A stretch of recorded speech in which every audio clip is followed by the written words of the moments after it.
안녕하세요, 중고등부 친구들. 3월 14일 보백의 중고등부 주일 예배를 시작하도록 하겠습니다. 사도신경으로 우리의 믿음을 고백하도록 할게요. 전능하사 천지를 만드신 하나님 아버지를 내가 믿사오며 그 외아들 우리 주 예수 그리스도를 믿사오니 이는 성령을 잉태하사 동정녀 마리아에게 나시고 본디오 빌라도에게 고난을 받으사 십자가에 못 박혀 죽으시고 장사한 지 사흘 만에 존재 가운데서 다시 살아나시며 하늘에 오르사 전능하신 하나님 우편에 앉아 계시다가 저리로서 산자와 죽은 자를 심판하러 오시리라. 성령을 믿사오며 거룩한 공회와 성도가 서로 교통하는 것과 죄를 사하시는 것과 몸이 다시 사는 것과 영원히 사는 것을 믿사옵나이다. 아멘. 우리 함께 찬양하도록 하겠습니다. 날 향한 계획 함께 찬양하겠습니다.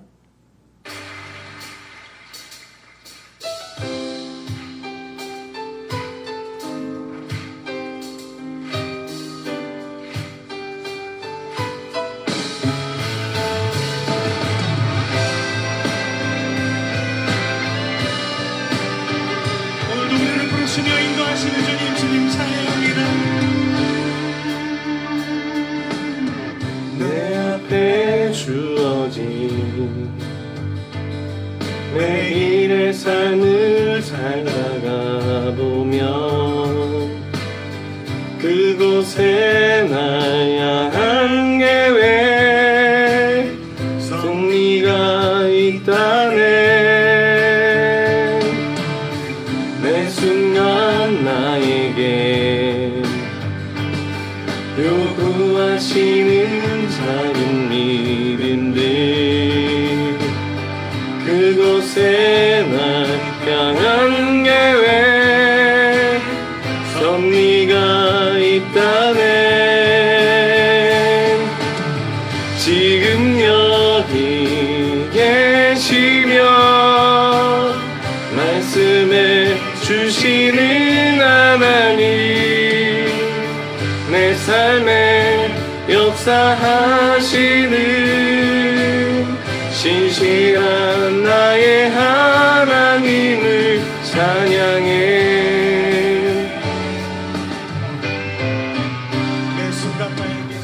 매 순간 나에게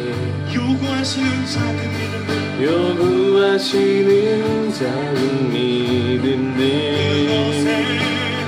그곳에 날 향한 계획 섭리가 있다네. 지금 여기 계시며 말씀해 주시는 하나님 내 삶에 역사하시는 신실한 나의 하나님을 찬양해. 지금 여기 계시며 말씀해 주시는 하나님 제 삶에 역사하시는 신실한 나의 하나님을 찬양해. 변함이 없는 영원한 그 사랑 어두운 내 삶을 빛으로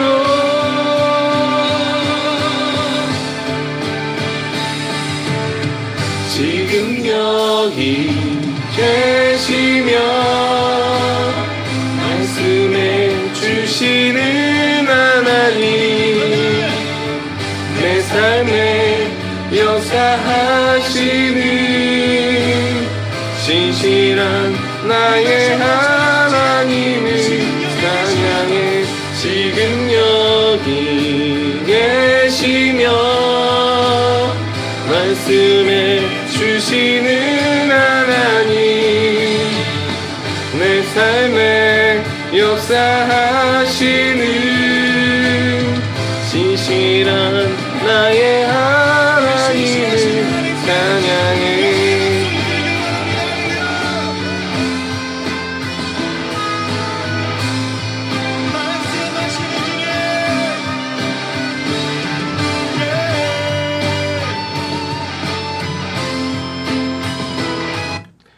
우리 함께 기도하도록 하겠습니다. 한 주간 하나님께서 주신 은혜에 감사하면서 감사 기도 드리시고 예수 그리스도의 은혜를 따라서 예수 그리스도의 은혜 안에서 우리의 회개 기도하는 시간 가지고 말씀을 통해서 오늘도 나의 믿음이 나의 영혼이 변화되는 시간 되게 달라고 기도하겠습니다.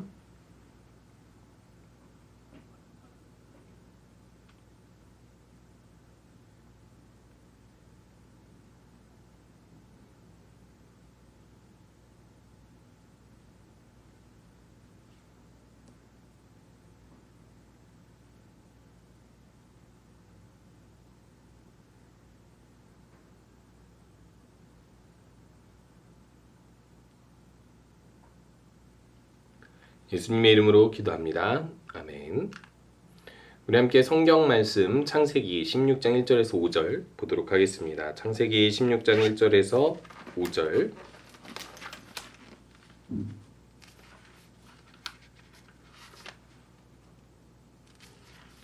제가 읽도록 하겠습니다. 아브람의 아내 사레는 출산하지 못하였고 그에게 한 여종이 있으니 애굽 사람이요 이름은 하갈이라. 사레가 아브람에게 이르되 여호와께서 내 출산을 허락하지 아니하셨으니 원하건대 내 여종에게 들어가라. 내가 혹 그로 말미암아 자녀를 얻을까 하노라 하매 아브람이 사레의 말을 들으니라. 아브람의 아내 사레가 그 여종 애굽 사람 하갈을 데려다가 그 남편 아브람에게 첩으로 준 때는 아브람이 가나안 땅에 거주한 지 10년 후였더라. 아브람이 하갈과 동침하였더니 하갈이 임신하매 그가 자기의 임신함을 알고 그의 여주인을 멸시하는지라. 사레가 아브람에게 이르되 내가 받는 모욕은 당신이 받아야 옳도다. 내가 나의 여종을 당신의 품에 두었거늘 그가 자기의 임신함을 알고 나를 멸시하니 당신과 나 사이에 여호와께서 판단하시기를 원하노라. 아멘. 오늘은 숨겨진 뜻 안에서라는 말씀으로 오늘 말씀을 전하도록 할 텐데요. 우리 친구들 여기 한번 보시기 바랍니다. 반칙을 쓰는 이유를 혹시 알고 계신가요? 운동 경기나 혹은 우리가 살아가는 일상에서 주어진 규칙 안에서 우리가 반칙을 쓰는 경우가 있죠. 규칙을 어기는 경우가 있죠. 반칙이라는 것은 여기서 이야기하는 것처럼 자신의 편의와 이익을 위해 규칙을 어기는 행위라는 거예요. 규칙이라는 것은 모든 사람들이 서로가 해가 되지 않고 서로가 너무 편향적으로 이익을 얻지 않도록 하기 위해서 공동삼, 더불어가는 삶을 위해서 만들어 놓은 원칙이라고 말할 수 있습니다. 그런데요, 그 규칙을 어겨서라도 자기가 이익을 얻는 것, 그것이 바로 반칙이라고 할 수 있죠. 반칙이랑 비슷한 언어가 또 있죠. 꼼수. 규칙이 있는데 그 규칙의 허점이나 빈틈을 노려서 규칙을 어긴 건 아닌데 그 이득을 보기 위해서 그 허점이나 빈틈을 가지고 수단이나 방법을 써서 이득을 보는 행위라고 말할 수 있습니다. 이런 반칙 어디서 쉽게 볼 수 있나요? 운동 경기에서도 볼 수 있지만은 이렇게 경찰청에서 이런 이야기를 했습니다. 3대 반칙이 있대요. 3대 반칙. 생활 반칙이 있고요. 그리고 교통 반칙이 있고요. 그리고 사이버 반칙이 있다라고 이야기합니다. 생활 반칙은 무엇이냐면요. 우리가 일상생활에서 타인에게 속임수를 쓴다든지 거기서 금전적 손해를 준다든지 혹은 여러 가지 말로 혹은 행동으로 여러 가지 사기를 치는 행위들 뿐만 아니라 경범죄에 해당된다 하더라도 남들에게 피해를 주는 어떤 행위들을 생활 반칙이라고 할 수 있고요. 교통 반칙은 무엇이냐면요.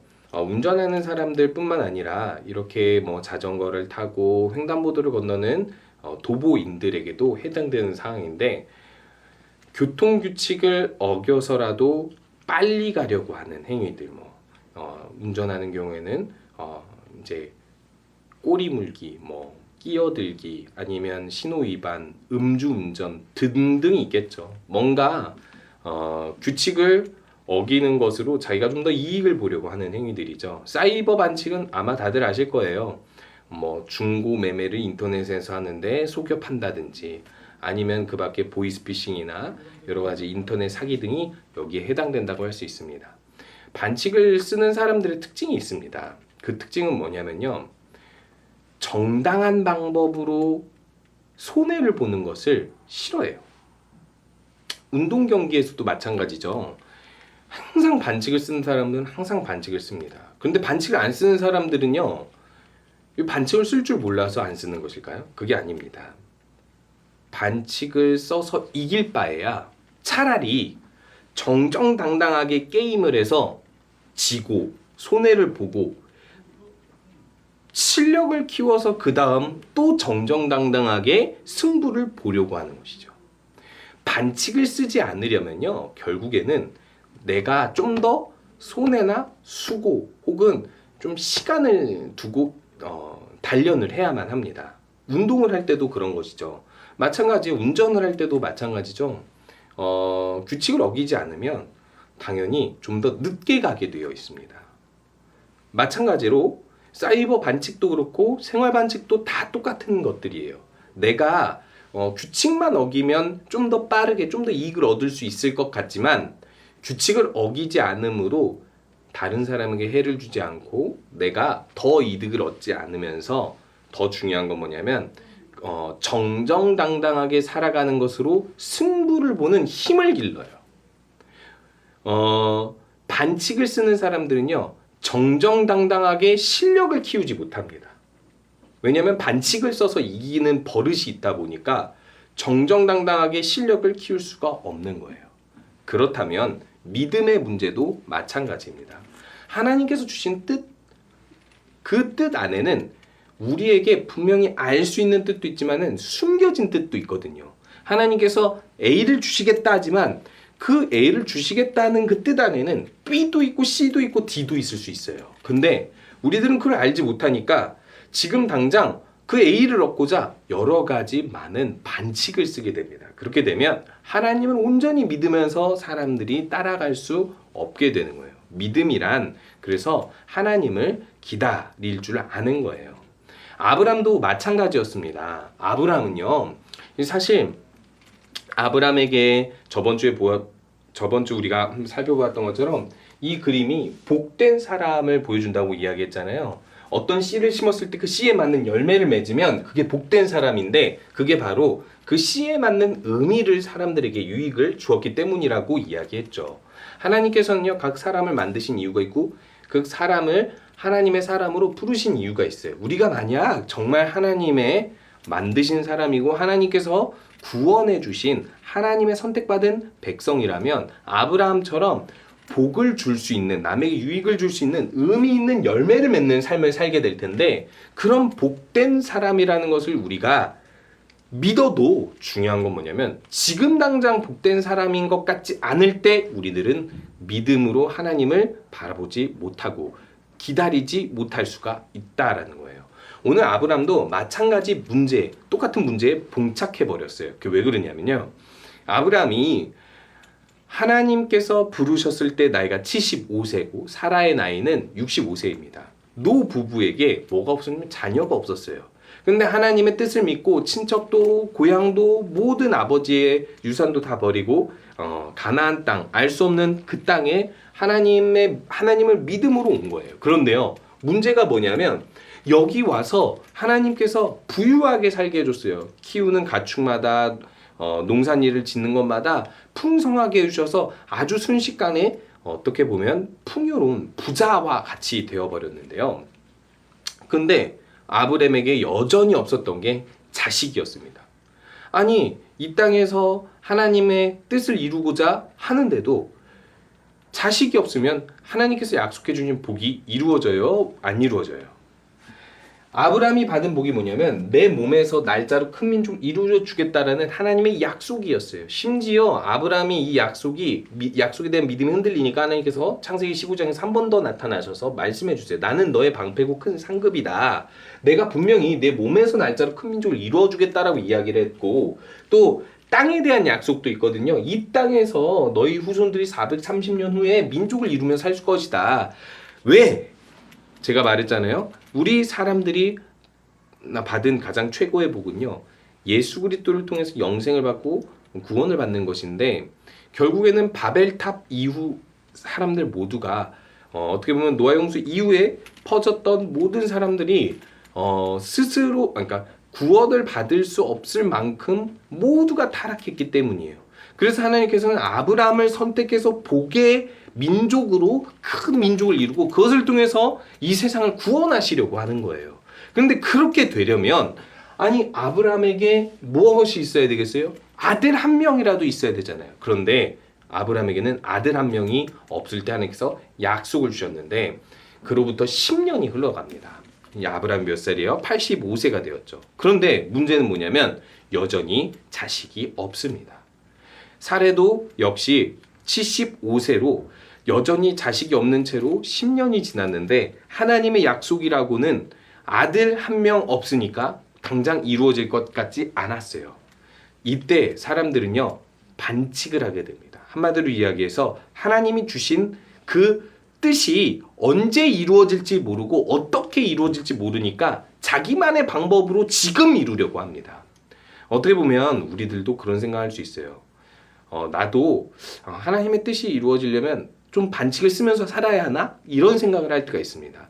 하지만 하나님께서는 하나님을 믿고 기다리는 사람을 원하시고 더욱더 기도로 하나님께 간절히 찾는 자 그런 사람들을 통해서 하나님의 뜻을 이루시는데요. 어떤 일이 일어나는지 한번 보도록 하겠습니다. 아브람과 사레는요. 이렇게 불임인 상황에서 사레가 아브람에게 찾아와 이런 말을 합니다. 내 여종이 있는데 이 여종 하갈과 동침해라. 왜냐? 하나님께서 너에게 분명히 큰 민족을 이루어주신다고 했는데 10년이 지나도 소식이 없다. 심지어 나는 이미 우리가 갈대아 우르를 떠나올 때 가나안 땅에 올 때 이미 임신하지 못한 여자였는데 하나님께서 약속하시고 나서 10년이 지나도 난 여전히 임신하지 못하는 여자다. 그러면 이렇게 말을 하는 거죠. 여호와께서 내게 출산 허락하지 아니한 것이 분명하다라고 이야기를 하는 거예요. 그러면서 하갈이라는 여종을 취하여서 하갈을 통해서 아들을 낳으라고 큰 민족을 이루라고 이야기하고 있는 것입니다.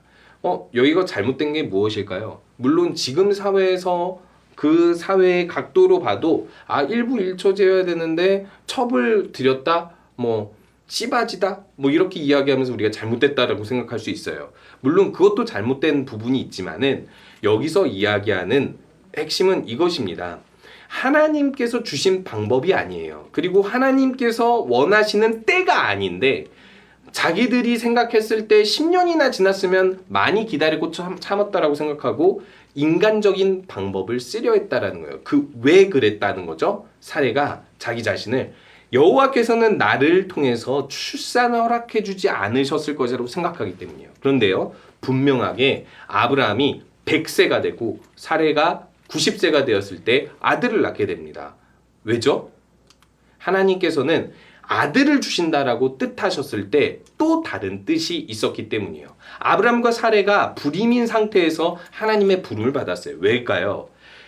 이스라엘이라는 민족, 하나님의 복된 민족이 탄생하려면 아브람과 사레처럼 인간적인 능력으로 미흡하여서 큰 민족을 이룰 수 없는 아들 하나 없는 노부부가 가장 순수하게 하나님의 뜻을 이룰 수 있기 때문입니다. 한마디로 이야기해서 하나님이 한 민족을 이룰 때 오로지 하나님의 능력만으로 이들에게 기적, 하나님의 뜻을 이루시기 위함이었어요. 그러니까 당연히 불임인 부부를 하나님께서 부르셨고 이들이 10년이 지나도 불임이었던 거예요. 그러면 하나님이 뭘 기다리신 걸까요? 여기서 보면 히브리서에 보면 이런 이야기가 나와 있습니다. 사라 자신도 나이가 많아 단산하였으나 잉태할 수 있는 힘을 얻었으니, 한마디로 이야기해서 나이가 많아서 도저히 임신할 수 없는 상태였대요. 이와 같이 죽은 자와 같은 한 사람으로 말미암아 수많은 후손이 번성하게 되었다라고 이야기하면서 무엇을 강조해주고 있냐면요, 아브람도 사레도 생식 능력이 끊겨졌을 때 하나님께서 기적을 이루셨다는 거예요. 원래 불임인 부부였지만 생식 능력이 완전히 끊겨질 때까지 하나님께서 기다리셨다라는 거예요. 이게 바로 하나님의 숨겨진 뜻입니다. 그러면 이 숨겨진 뜻을 왜 하나님은 안 알려주셨을까요? 하나님이 이렇게 말씀해 주시면 돼요. 15년만 더 기다려라. 25년만 더 기다려라. 너희들 100세 때 줄게. 이렇게 이야기하시면 되잖아요. 그런데 하나님께서는 내가 너를 통해서 내 몸에서 날짜를 주겠다라고 이야기하고 그렇게 약속을 믿으라고만 하고 방법은 알려주시지 않는 거예요. 때는 알려주시지 않는 거예요. 왜 그럴까요? 믿음을 원하기 때문인 것입니다. 하나님의 일을 할 사람들은 언제나 믿음을 가지고 살아가야 되고 기다릴 줄 알아야 합니다. 사례가 지금 잘못을 범한 것은 지금 내가 복된 존재인 것 같지 않다라고 이야기해서 반칙을 통해서 성공하려고 했었다는 거예요. 여러분 마찬가지입니다. 이 세상에 많은 사람들이 여러 가지 충고를 하죠. 반칙을 하라고 충고합니다. 남에게 해가 되더라도 내가 이득만 된다면 반칙을 하라고 하지만 그 반칙을 우리가 하는 것이 유익한 것이 아니에요. 왜요? 우리에게 선한 뜻을 복된 사람으로 열매를 맺게 해주실 분은 하나님이기 때문인 거예요. 그러니까 우리들은요, 하나님의 때, 하나님의 방법이 이루어질 때까지 하나님의 뜻을 믿고 기다릴 줄 알아야 합니다. 그래서 우리들은요, 지금 당장 나는 복된 사람 같지 않은데요, 나는 다른 사람보다 이것이 부족하고 저것이 부족하고 어떤 조건과 능력이 부족하고 심지어 나라는 사람의 믿음도 인격도 다 부족하니까 나는 그냥 반칙 쓸래요. 하나님께서는 그것을 원하시지 않습니다. 이들 아브람과 사레 부부가 좀 더 기다려서 25년이나 기다려서야 100세가 되어서 완전히 아이를 낳을 수 없는 상태에서 아이를 낳게 해주셔서 하나님의 큰 민족, 복된 사람을 만들려고 하는 거예요. 한마디로 이야기하면요, 복된 사람이 되는 조건은요, 내가 내 능력, 내 방법으로 이루어지는 것이 아니라 오로지 하나님의 능력이 내 안에 많이 아주 순수하게 다 드러나는 사람이 되어야 한다는 거예요. 우리 친구들, 그렇기 때문에 항상 기억할 것은 어떻게 하면 하나님의 뜻이 내게 이루어질까, 그것을 고민하고 또 기도하는 친구들이 되어야 한다는 것입니다. 그러면 아브라함이 하갈과 동침하고 나서 무슨 일이 일어났을까요? 하갈이 임신하게 되었을까요? 오늘 말씀에서 이렇게 이야기하고 있습니다. 하갈이 임신하여서 자기의 임신함을 알고 무슨 일을 벌여요? 자기 여주인 사레를 멸시하는 거예요. 무시하는 거예요. 하나님께서 아브라함을 통해서 큰 민족을 이루어주시겠다고 했는데 이 사레와의 관계에서는 10년 동안 아이가 없어요. 근데 하갈이랑 동침하자마자 아이가 생겨버리니까 하갈 입장에서는 무슨 생각이 들죠? 하나님의 뜻이 자기를 통해서 이루어지는구나. 아브라함을 통해서 이루어지는 그 하나님의 복이 자기를 통해서 이루어지면 사레는 아니구나. 이렇게 오해할 수 있죠. 자, 그러면 하갈이 잘못한 걸까요? 사레가 잘못한 걸까요? 하갈은요, 하나님을 원래 제대로 알고 있었던 사람이 아닙니다. 아브람과 사레가 하나님을 믿는 것을 보고 하나님을 알아간 사람인데 이들의 행동이 어떠했어요? 하나님의 뜻을 믿지 못하고 하갈을 취했잖아요. 그런데 진짜 하갈에게 아기가 생겼잖아요. 자기 임신함을 알고 뭐라고 생각했겠습니까? 그럼 하나님께서 너는 버리고 나를 선택했구나라고 자만하고 교만하게 되지 않겠습니까? 그래서 사라는 이 하갈을 하갈 때문에 고통스러워하고 이 고통스러움으로 인하여서 아브라함에게 문제를 제기하게 됩니다. 그리고 하갈을 아브라함이 사례와 함께 내쫓게 되죠. 결국 나중에는 다시 돌아와서 한 가족으로 자라다가 나중에 하갈이 낳은 아들 이스마엘이 커져서 이삭을 괴롭혔을 때 그때 내보내게 되는데 결국 이 이야기가 전해주고 있는 결과는 무엇입니까? 하나님의 뜻이 아닌 자기만의 방법대로 반칙을 써서 행동한 것이 결국에는 사레에게도 아브라함에게도 아브라함의 후손에게도 나쁜 일이 되었다는, 나쁜 결과를 안겨주었다라는 거예요. 하나님께서는 인격적인 분이시기 때문에 이런 하갈 이스마엘에게도 축복을 주셨습니다. 아브라함과 동일하게 축복을 주셨어요. 인격적이기 때문에. 그런데요, 결국 하나님의 약속의 자손은 하나님의 능력으로 얻게 된 이삭이었거든요. 그러니까 당연히 하갈과 이스마엘이라는 존재에게 축복을 주기는 하지만 무슨 일이 벌어지냐면 아브람과 사레의 이 실수로 말미암아 이스마엘의 후손들이 이삭의 후손들을 괴롭히는 결과를 얻게도 되고요. 나중에 이삭이 이스마엘로 인하여서 어려움을 겪게 되는 사건도 발생하게 됩니다. 오늘 여기 사레가 하갈 때문에 마음이 괴로워진 것, 무시받은 것처럼 이렇게 결국에는 하나님의 뜻대로 믿지 못하고 살지 못한 우리의 어떤 선택이 바로 이런 안 좋은 결과들을 낳게 된 거예요. 우리가 아브라함 같이 잘못된 결과를 낳지 않으려면 항상 거절할 수 있어야 됩니다. 사례가 이런 요구를 했다 하더라도 아브라함이 거절했었어야 돼요. 왜 거절해야 되죠? 하나님의 뜻을 믿기 때문인 거예요. 하나님께서 우리를 통해서 분명히 선한 일을 하시고 복된 사람으로 만들어 가실 것이다. 그러니까 우리가 믿음으로 기다리자. 지금 우리만의 방법, 세상 사람들이 많이 쓰는 그 방법을 쓰지 말자.